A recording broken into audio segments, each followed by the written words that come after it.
Yaani kama vile Yesu ambaye makazi yake ni moyoni mwako, mwanaume anakaa ndani mwako, ndani ya ufahamu wako. Ndio maana Mungu anasema usije kuniacha kwa kuacha kushika yale niliyokuambia. Yaani ukinisahau katika ufahamu wako, maana yake umeniacha. Kwa hiyo kama mwanaume hayupo katika ufahamu wako, umemwacha. Mwanaume anakaa ndani ya mwanamke, ndio mahali pake.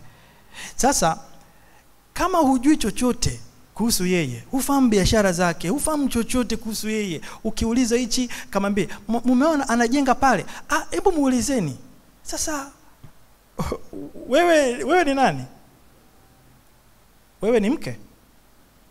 Kwa hiyo unaona wewe ni mke, kwa sababu tunategemea kwamba kama ni mke utakuwa unajua.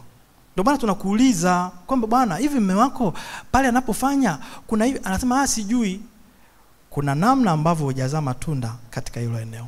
Sasa linaleta shida kwenye kusikilizwa. Mwanaume aseme ila hakusikilizi.